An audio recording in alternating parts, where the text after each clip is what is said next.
तो कहानी की शुरुआत में हमें तबाह हुई दुनिया दिखाई जाती है। पूरी जमीन बंजर हो चुकी थी सिवाय ऑस्ट्रेलिया के एक इलाके के जिसका नाम था green place of different mothers. यहाँ की जमीन में पानी बचा था, खेती करके फल उगाए जाते थे और यहाँ बहुत सी औरतें भी रहती थीं। इसी इलाके में फ्यूरियोसा नाम की एक लड़की एक पके हुए फल को लेने के लिए जब आई तो उसे अपने इलाके के पास कुछ हलचल सुनाई दी। करीब जाकर देखा तो वहाँ बहुत से बाइकर्स थे, जिसमें से एक के बाइक का ऑयल पाइप फ्यूरियोसा काट देती है और जैसे ही दूसरी बाइक का पाइप काटने वाली होती है तो दूसरा बाइकर उसे देख लेता है। इससे पहले कि वो उसे पकड़ता, फ्यूरियोसा उसकी टांग में कोई नाइफ स्टैब करते हुए वहाँ से भाग गई। भागते हुए उसे जोर जोर से सीटी बजाना शुरू कर दी थी, जिससे उस इलाके के लोगों को वहाँ आने वाले खतरे के बारे में पता चल गया। इससे पहले कि वो भी बचकर आबादी वाले इलाके में पहुँच पाती, बाइकर एक रोप उसकी तरफ उड़ाते हुए उसे रोकने में कामयाब हो जाता है और ये लोग फ्यूरियोसा को उठाकर वहाँ से ले जाने लगते हैं। दूसरी तरफ फ्यूरियोसा की मोम और वहाँ के सारे वॉरियर्स अपने घोड़ों पर सवार फ्यूरियोसा को बचाने के लिए इन बाइकर्स का पीछा करने लगे थे। घोड़े पे सवार ही फ्यूरियोसा की मोम चलते बाइक के ऊपर से बाइकर का गला काट देती है, जिसके बाद उन्होंने उसका ये बाइक ले लिया। इससे पहले कि इसी बाइक के जरिए वो फ्यूरियोसा को बचाने के लिए निकल जाती, इलाके के लोग उसे कुछ बीज देते हैं और ये याद दिलाते हैं कि जो कुछ भी हो जाए दूसरे इलाके के लोगों को ग्रीन प्लेस का पता नहीं चलना चाहिए और जो लोग ग्रीन प्लेस देख चुके हैं उनमें से कोई जिंदा ना बच पाए। कि सुनते ही वो तेजी से आगे निकल जाती है और गन से हमला करते हुए एक बाइकर को मार डालती है। उसके आगे वाले दो बाइकर्स रुककर ये देखने की कोशिश करते हैं कि आखिर क्या हुआ, वो बाइकर क्यों गिरा। तो इन्हें अब दूर से आती फ्यूरियोसा की मोम दिखाई दे रही थी। डरकर इन्होंने अपनी बाइक्स दौड़ा दी, जबकि फ्यूरियोसा ने मौका पाते ही उस बाइक का ऑयल पाइप काट दिया था जिस पर उसे बांधा गया था। फ्यूरियोसा की मोम उस मरे हुए बाइकर की बाइक के स्पेयर पार्ट से अपना बाइक ठीक करती है और उस बाइक का सारा फ्यूल अपने बाइक में डालते हुए दोबारा बाइकर्स के पीछे लग जाती है। चलते चलते अब रात भी हो चुकी थी। बाइकर्स ने जिस बाइक पर फ्यूरियोसा को बांधा हुआ था उस बाइक का फ्यूल भी खत्म हो जाता है, क्योंकि फ्यूरियोसा ने उसका फ्यूल पाइप जो काट दिया था। ऐसी हालत में ये दोनों बाइकर्स आपस में ही लड़ पड़े और मौका पाते हुए फ्यूरियोसा अपने हाथ छुड़वाकर वहाँ से भाग निकली, पर घर पहुँचने में कामयाब नहीं हुई क्योंकि बाइकर्स उसे दोबारा पकड़ चुके थे, जिसे लेकर वो दोबारा अपने इलाके की तरफ निकल जाते हैं। सुबह होने पर हम देखते हैं कि फ्यूरियोसा की मोम बाइकर्स के कैंप तक भी पहुंच गई हैं, जहां उन्हें ग्रीन प्लेस में आए हुए बाइकर्स और फ्यूरियोसा भी नजर आ गई। वो एक बाइकर को शूट करके मार देती है, लेकिन दूसरा बाइकर फ्यूरियोसा को लेकर सही सलामत अपने कैंप में पहुंच जाता है और वहाँ लोगों को ये खुशखबरी देता है कि उन्हें ग्रीन प्लेस का पता चल गया। वहाँ बहुत सारे रिसोर्सेज और औरतें हैं। उसकी ये बात सुनते ही फ्यूरियोसा जान गई कि अब उसके इलाके और इलाके के लोगों को खतरा होने वाला है, कि जरूर अपने लोगों को ग्रीन प्लेस की लोकेशन बता देगा। इसीलिए फ्यूरियोसा होशियारी दिखाती है और इस आदमी के गले में रस्सी का फंदा डालते हुए सबके सामने उसे बाइक से गिराकर मार देती है। आखिर उसने और उसकी मॉम ने उन सभी बाइकर्स को मार दिया था जिन्हें ग्रीन प्लेस की लोकेशन पता थी। अब फ्यूरियोसा को ये बाइकर्स अपने लीडर के पास लेकर जाते हैं, क्योंकि वही है जो इन्हें ग्रीन प्लेस तक ले जा सकती है। बाइकर्स का लीडर चालाक था काफी, वो यहाँ खुद भी फ्यूरियोसा से अच्छा बिहेव करता है और सब लोगों को भी उसका ख्याल रखने को कहता है, ताकि वो उसे झांसा देकर उससे ग्रीन प्लेस का पता चलवा सके। रात होने पर फ्यूरियोसा की मॉम भी इसी कैंप में आ गई। उन्होंने मरे हुए बाइकर के कपड़े उतारकर अपने आप को बिल्कुल उन जैसा ही बना लिया। वो यहाँ असल में फ्यूरियोसा को ढूंढने के लिए आई थी, जिसे ढूंढने के लिए वो हर कैंप में जाते हैं और जहाँ उसे फ्यूरियोसा नहीं मिलती वहाँ के सभी लोगों को शूट करके मार डालती है। जिसके बाद आखिर वो उस कैंप में भी पहुँच गई जहाँ फ्यूरियोसा थी। फ्यूरियोसा को लेने के बाद वो आखिरी लड़की को यहाँ मारने वाली थी, लेकिन वो लड़की कहती है, नहीं, मुझे नहीं मारो, मैं भी तुम्हारी बेटी की तरह यहाँ कैदी हूँ। ये सुनकर फ्यूरियोसा की मॉम ने उसे छोड़ दिया और अपनी बाइक पर फ्यूरियोसा को लेकर वहाँ से भाग गई। लेकिन वो नहीं जानती थी कि जिस लड़की पर वो रहम करके उसे छोड़ कर आई वही उसे फंसा देगी। वो जाकर अपना इमरजेंसी अलार्म बजा देती है और ऐसे बहुत सारे लोग फ्यूरियोसा और उसकी मॉम के पीछे पड़ जाते हैं। दूर से ही इन बाइकर्स ने उनके ऊपर बम से हमला किया, जिसकी वजह से फ्यूरियोसा की मोम के सारे कपड़े जल गए। जिस आग से बचने के लिए उसने अपने ऊपर पहना हुआ आर्मर सूट वहाँ उतारा और दोबारा बाइक पे बैठकर जितना तेजी से हो सकता था उतनी तेजी से वहाँ से भाग गई। बहुत दूर निकलने के बावजूद भी बाइकर बिल्कुल उनके पीछे थे। फ्यूरियोसा की मोम अब ये बात जान गई कि वो इनसे नहीं बच पाएंगी, इसलिए वो बाइक से उतरकर फ्यूरियोसा को बाइक दे देती है और उसे अकेले घर जाने को कहती हैं। साथ ही उन्होंने फ्यूरियोसा को एक पीच सीट भी दिया और कहा कि वापस जाकर इसे जरूर रुका देना, और खुद वो बाइकर्स को शूट करने के लिए यहाँ रुक गई। लेकिन कितने भी लोगों का अकेले मुकाबला करती वो, जल्द ही उसे सारे बाइकर्स घेर लेते हैं। फिरोसा भी इन्हीं लोगों के हाथ लग जाती है और आकर देखती है कि उसकी मोम को इन लोगों ने एक दरख्त से बांधा था, जिनको उसकी आंखों के सामने ही बेदर्दी से मार दिया जाता है। जिसके बाद बाइकर्स का लीडर उसे अपने जैसे कपड़े पहनाकर एक पिंजरे में बांध लेता है और उसे फोर्स करता है वो सब देखने के लिए जिसे वो अपनी इंटरटेनमेंट समझते थे। यहाँ उसने फिरोसा को अपनी बेटी का टेडी बियर भी दिया, जिसे फिरोसा ने गिरा दिया। उससे में बाइकर का लीडर उसे यहाँ से ले जाने को कह देता है। उसके साथ एक बूढ़ा आदमी भी जा रहा था, जो फिरोसा को कहता है, अगर तुम मुझसे लिखना पढ़ना सीख लो तो तुम हमारे लीडर के लिए एक काम का बंदा बन जाओगी, ऐसे वो तुम्हें टॉर्चर नहीं करेंगे। लेकिन फिरोसा किसी की सुनने वाली नहीं थी। वो चुपके से अपने हाथ के ऊपर टैटू बनाती है, इस जगह से ग्रीन प्लेस तक का, क्योंकि उसे उम्मीद थी वो एक न एक दिन ग्रीन प्लेस वापस जरूर जाएगी। और उसे ये भी डर था कि कहीं उस वक्त तक वो रास्ता भूल गई तो, इसीलिए उसने पूरा रास्ता, पूरा मैप अपने बाजू पे ही बना डाला। खैर वक्त गुजरता है और हम देखते हैं कि एक दिन ये सभी बाइकर्स कहीं जा रहे थे तो दूर उन्हें एक लाल धुआं उड़ता दिखाई देता है। उन्हें पता चला कि वहाँ लोग रह रहे होंगे। ये लोग उस धुएं का पीछा करते हुए वहाँ पहुँचे तो वहाँ उन्हें एक वॉर बॉय मिला, जो उन्हें यहाँ के सिटाडेल यानी यहाँ के किले तक ले गया। किले में इमोर्टल जॉय की हुकूमत चलती थी। उसके पास पानी था, वो यहाँ खाना उगाता था और यही खाना वो अपने सोल्जर्स को दिया करता था। उसने अपने सोल्जर्स को ऐसा गाइड किया हुआ था कि वो उसके लिए मरने को भी तैयार थे। ये बाइकर्स जिनके पास रिसोर्सेज की कमी थी, वो इमोर्टल जॉय से कहते हैं कि अगर तुमने हमारे साथ कोऑपरेट ना किया और हमें चीजें ना दी तो हम तुम्हारे साथ जंग कर लेंगे। लीडर की ये बात सुनकर उसका मजाक उड़ाने वाले अंदाज में इमोर्टल जॉय अपने एक वॉर बॉय को मरने को कहता है और बाइकर्स के लीडर को ये प्रूव कर देता है कि तुम लोग चाहे जितने भी ताकतवर हो, मेरी फौज के आगे कुछ भी नहीं, ये सब मेरे लिए मर मिटने को तैयार है। उसकी बात अभी पूरी ही हुई थी कि तभी यहाँ उसके लोगों ने इन सभी बाइकर्स के बाइक को लटकी हुई चैन से उठा लिया। बाइकर्स के पास और कोई रास्ता नहीं बचा सिवाय अपने आप को बचाने के लिए यहाँ से भागने के। वो जब यहाँ से भाग रहे थे तो बाइकर्स का लीडर देखता है कि फिरोसा अपने जेल से गिरकर वहाँ एक खड्डे में फंस गई है। अपनी जान पे खेलकर वो फिरोसा की जान बचाता है और ये लोग वहाँ से भाग निकलते हैं। रास्ते में इन्हें एक और किला नजर आता है। इस किले का नाम था गैस टाउन। यहाँ पर ऑयल को रिफाइन किया जाता था, जिसके जरिए ही इमोर्टल जॉय के वेपन्स और व्हीकल्स चलते थे। बाइकर्स का लीडर इस किले के ऊपर कब्जा करने का प्लान करता है ताकि यहाँ के ऑयल की वजह से वो इमोर्टल जॉय को ब्लैकमेल कर सके। लेकिन मसला ये था कि यहाँ की भी सिक्योरिटी काफी सख्त, जिसे चकमा देने के लिए वो अपने काफी सारे लोगों को वॉर बॉयज में बदल देता है और गैस टाउन के गेट तक पहुँचता है। ये लोग उनके लिए गैस टाउन का जब गेट नहीं खोलते तो बाइकर्स का लीडर अपने ही भेस बदले हुए लोगों को मार देता है, उन लोगों को ये बावर कराने के लिए कि इन्होंने इमोर्टल जॉय के किले के ऊपर कब्जा कर लिया और उनके लोग अब उसके गुलाम हैं। ये देखते हुए गैस टाउन वालों ने भी उसके लिए ये दरवाजे खोल दिए। गैस टाउन पर कब्जा करने के बाद सबसे पहले बाइकर्स का लीडर यानी डिमेंटस इस टाउन के लीडर की फिंगर्स काट कर इमोर्टल जॉय को भेजता है, जो देखकर इमोर्टल जॉय जान गया कि अब आहिस्ता आहिस्ता डिमेंटस के हाथ पावर आ रही है। उसकी सारी की सारी पावर उस ऑयल की वजह से है जिसके ऊपर अब डिमेंटस ने कब्जा कर लिया है। इसीलिए वो डिमेंटस को मीटिंग का पैगाम भिजवाता है। डिमेंटस और चाहता ही क्या था, उसे तो खुद बेसिक सप्लाईज चाहिए थी जो इमोर्टल जॉय के पास थी, जिसकी डील करने के लिए वो गैस टाउन के लीडर को लेकर उसके सामने आ जाता है। गैस टाउन का लीडर इमोर्टल जॉय का भाई था और काफी बीमार भी। उसके बॉडी के कई फंक्शंस उसके जिस्म पे लगी मशीन्स के जरिए होते थे। डिमेंटस इमोर्टल जॉय को ब्लैकमेल करने के लिए उसके भाई को इसी मशीन के जरिए पहले टॉर्चर करता है और फिर जान से ही मार डालता है। जिसके बाद उसने इमोर्टल जॉय से कहा, मैंने पूरे गैस टाउन के अंदर बॉम्ब लगा दिए हैं, जिन बॉम्ब्स को एक्टिवेट या डिसेबल करने का तरीका सिर्फ मुझे ही पता है। अगर तो तुम अपने गैस टाउन को बचाना चाहते हो तो सीधी तरह मुझे गैस टाउन का लीडर बना दो, नहीं तो तुम्हारे हाथ तुम्हारा गैस टाउन भी नहीं रहेगा। वो जब ये बात कर रहा था तो इमोर्टल जॉय की नजर फिरोसा पे थी। इमोर्टल जॉय कहता है, ठीक है, मैं गैस टाउन तुम्हारे नाम कर दूंगा, पर इसके बदले मुझे तुम्हारी बेटी और एक बाइकर चाहिए। फिरोसा इमोर्टल जॉय की बात करते हुए कहती है, मैं इसकी बेटी नहीं हूँ, इन्होंने मेरी मॉम को मारकर मुझे किडनैप किया है। फिरोसा की इस बात से डिमेंटस को भी गुस्सा आ गया। वो उसके हाथ से अपनी बेटी का टॉय ले लेता है और उसे इम्पोर्टेंट जॉय के हवाले करके यहाँ से चला जाता है। फिरोसा को अब ऐसी जगह ले जाया गया जहाँ पर इम्पोर्टेंट जॉय की बहुत सी बीवियां रहती थी। फिरोसा भी अब इनकी तरह ही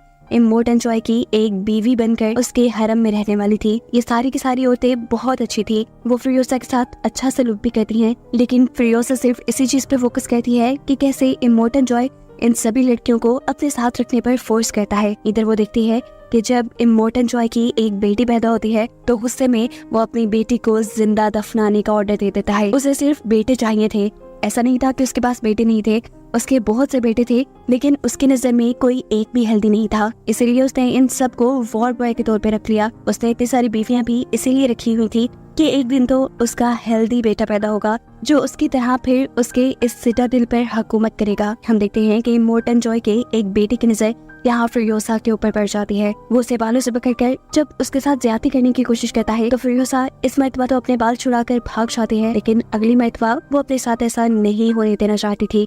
वो जानती थी कि ये लड़का उसे दोबारा तंग करेगा, इसीलिए उसने अपने सारे बालों को उतारकर नेट और वैक्स के जरिए एक विग बना ली। इस टाइम हम देखते हैं कि उसके पास उसकी मोम का दिया पीच सीड भी था जो उसने आज तक संभाल के रखा था। अगली मर्तबा जब दोबारा वो लड़का फ्यूरियोसा को तंग करने के लिए आया और उसने उसके बाल पकड़े तो फ्यूरियोसा अपने विग को उसके हाथों में छोड़कर वहाँ से भाग गई। वो लड़का भी उसे ढूंढने के लिए उसके पीछे भागता है, लेकिन दरमियान में उसे अपना ही भाई मिल जाता है जो उसे पूछता है, तुम यहाँ क्या कर रही हो? इस लड़की के पास कोई जवाब नहीं था। वो अपने हाथ में पकड़ी हुई फ्यूरियोसा की विग भी वहाँ फेंक चुका था क्योंकि उसे डर था कि कहीं उसके डैड उसे देखकर उसको सजा न सुना दें। खैर वो यहाँ फ्यूरियोसा को ढूंढने की कोशिश तो बहुत करता है, लेकिन फ्यूरियोसा मिलती नहीं क्योंकि वो यहाँ अपने आप को एक लड़के की तरह बना चुकी थी। ऐसे उसने अपनी इज्जत भी बचा ली और उसे सिटाडेल के अंदर काम भी मिल गया।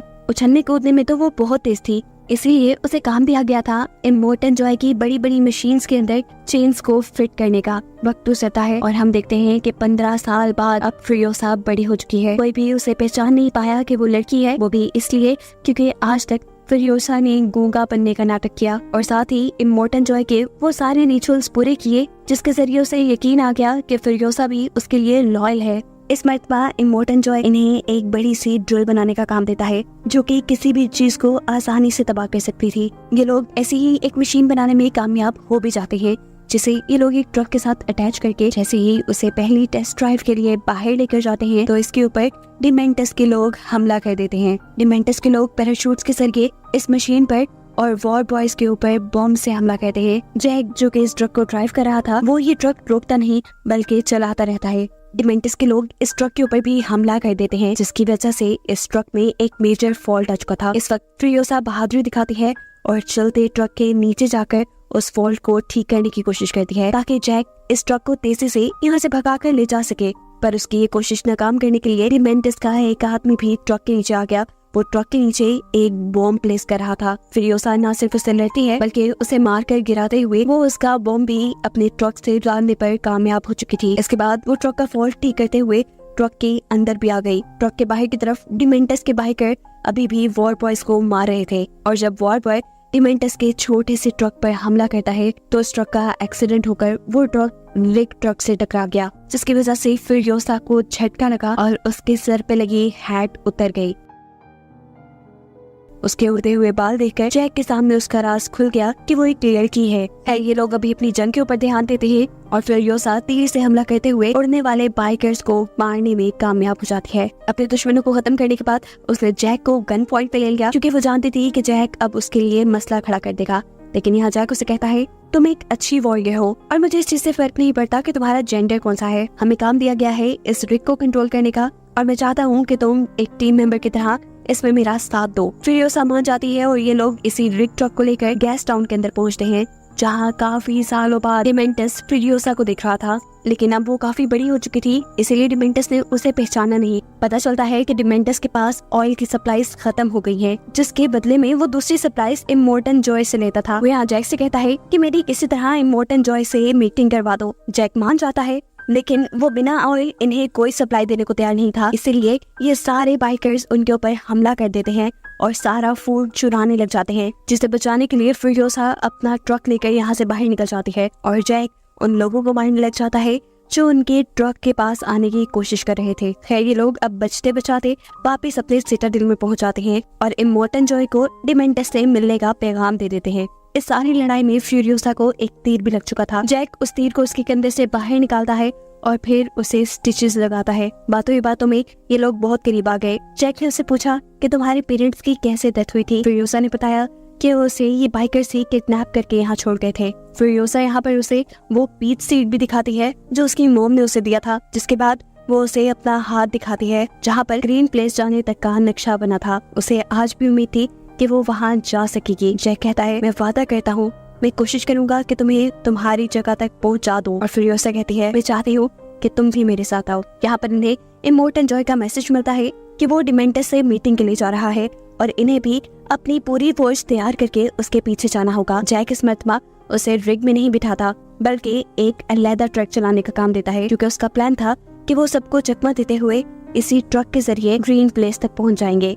ये लोग जैसे ही गेस्ट टाउन पहुंचते हैं तो एक ट्रक पहले ही गेस्ट टाउन के अंदर जाने में कामयाब हो जाता है, जबकि फ्यूरियोसा यही से अपना मुंह मोड़ लेती है। वो अब इंतजार कर रही थी कि जैक भी उसके साथ आएगा, लेकिन जैक भी उसके साथ आने के बदले हवा में एक ग्रीन स्मोक छोड़ा, जिसका मतलब था वो यहाँ जंग करने के लिए वॉर बॉयज को बुला रहा था। ये देखकर फ्यूरियोसा नाराज हो गई और अकेले ही वहाँ से निकल गई।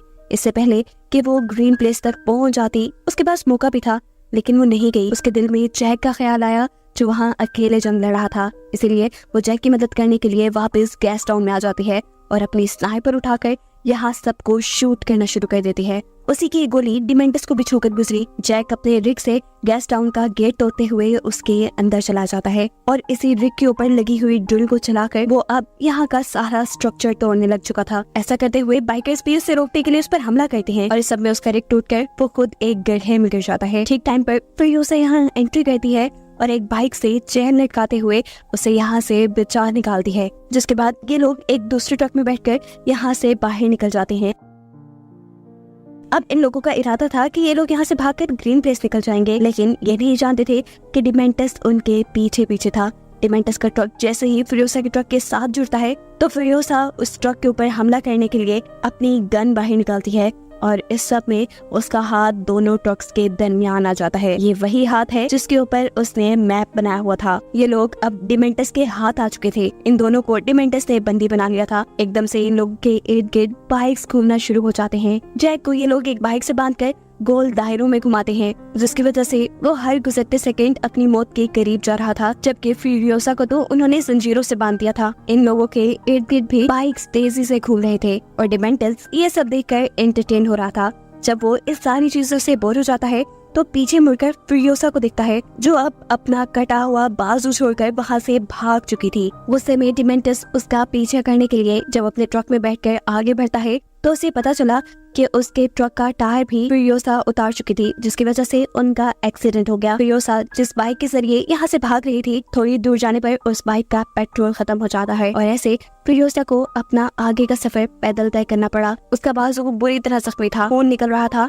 ऊपर से इस एरा में तपती धूप थी, जिस सब के चलते वो यहाँ बेहोश हो गई। उसकी खुशकिस्मती कि यहाँ पर उसे सिटाडेल के वॉर बॉय ने देख लिया, जो उसे वापस सिटाडेल ले आया। यहाँ पर उसका इलाज हुआ और जब उसे होश आया तो उसे पागलों की तरह इमोर्टल जॉय से मिलने की बात की। उसे जब इमोर्टल जॉय के पास ले जाया गया तो वो इमोर्टल जॉय को बताती है कि डिमेंटस जल्द ही उनके ऊपर वार करने के लिए आ रहा है।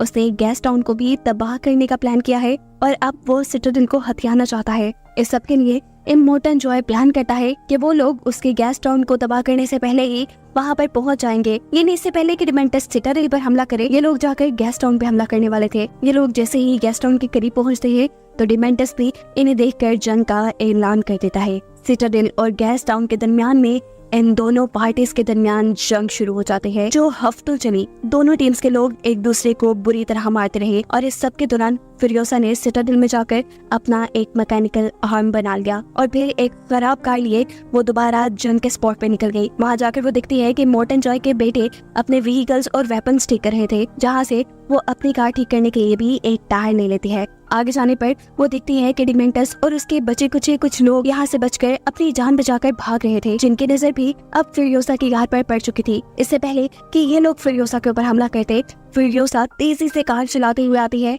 और अपनी कार से इन सबको हिट करते हुए इस सैंग में ही धंसा देती है। उसने सबको तो मार दिया, लेकिन डिमेंटस उसे कहीं नजर नहीं आया। उसे दूर देखा तो एक बाइकर वहाँ से भाग रहा था। ये कोई और नहीं बल्कि डिमेंटस ही था, लेकिन डिमेंटस की मौत अब करीब थी क्योंकि उसका बाइक भी खराब हो चुका था और अब फ्यूरियोसा भी उसके पास आ चुकी थी। यहाँ फ्यूरियोसा उसे एक ही बार में मार सकती थी, लेकिन इतनी आसानी से नहीं। वो डिमेंटस को याद करवाना चाहती थी या फिर वो कौन है और वो डिमेंटस के पीछे ही क्यों पड़ी है। वो उसे टॉर्चर करती है इतना कि वो बेहोश हो गया। जिसके बाद उसे होश आया तो फ्यूरियोसा ने उसे बताया, मैं वही लड़की हूँ जिसको तुम 15 साल पहले किडनैप कर लाए थे और जिसकी आंखों के सामने तुमने उसकी माँ को मार डाला था। डिमेंटस को अभी भी सही तरह फिरियोसा की याद नहीं आई, तो फिरियोसा उसके साथ चेन से बंधा उसका टेडी बियर काट लेती है और अब वो पहचान जाता है कि आखिर फिरियोसा कौन है। वो उसे माफी मांगता है और कहता है अगर तुम मुझे माफ कर दो तो हम दोनों मिलकर यहाँ पूरी जगह पर हुकूमत कर सकते हैं, तुम बहुत बहादुर हो। उसकी ये बातें सुनकर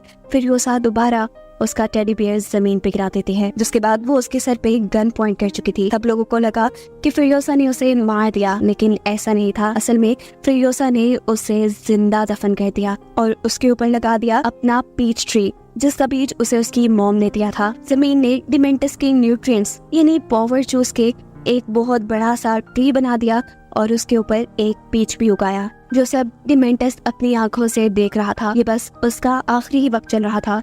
इसके बाद शायद वो मर जाता। सीन कट होकर दूसरी तरफ हम फिरियोसा को देखते हैं, जो कि अपने ग्रिड के जरिए इमोर्टल जॉय की सभी बीवियों को उसकी कैद से सेफली निकालने में कामयाब हो जाती है। वो इन्हें रेस्क्यू करके ग्रीन प्लेस से लेकर जाते और उसे दिखाते हुए ये कहानी यहाँ खत्म हो जाती है।